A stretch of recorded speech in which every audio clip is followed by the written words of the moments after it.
Mumbai IPL தொடரில் 5 முறை கோப்பையை வென்ற மும்பை அணிக்கு இந்த நிலைமையா என ஆச்சரியப்பட வைக்கும் அளவுக்கு இந்த ஆண்டு விளையாடிய 2 போட்டிகளிலும் மும்பை தோல்வியை தழுவி புள்ளி விவர பட்டியலில் 9வது இடத்தில் உள்ளது. அதேபோல அணியில் முக்கிய வீரராக இருக்கும் ரோஹித் சர்மாவின் பார்மும் சற்று மோசமாக தான் இருந்து வருகிறது.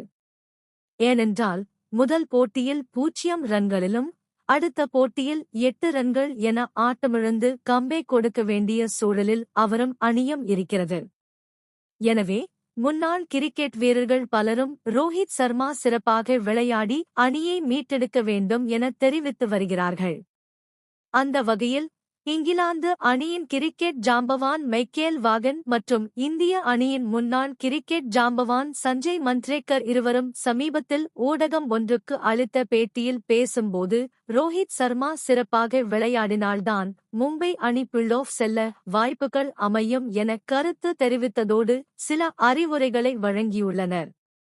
இதுகுறித்து மைக்கேல் வாகன் பேசுகையில், ரோஹித் சர்மா இனிமேல் மும்பை அணிக்காக விளையாடுவது போல விளையாடாமல் நீல ஜெர்சி அணிந்து கொண்டு இந்தியாவுக்காக விளையாடுவது போல விளையாட வேண்டும்.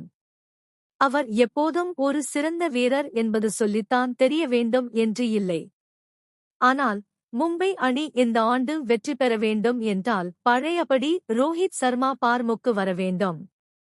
ஏனென்றால் ஒவ்வொரு அணிக்கும் தொடக்க ஆட்டக்காரர்கள் கொடுக்கக்கூடிய ரன்கள்தான் அடித்தளமாக இருக்கும்.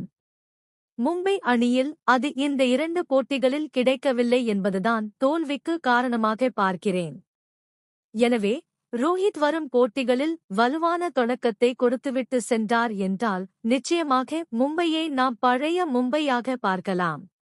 ரோஹித் அப்படி சிறப்பாக விளையாடவில்லை என்றால் மும்பை பிளே ஆஃப் சுற்றுக்கு கூட செல்வது கடினம் என்றுதான் நினைக்கிறேன் எனவும் மைக்கேல் வாகன் பேசியுள்ளார்.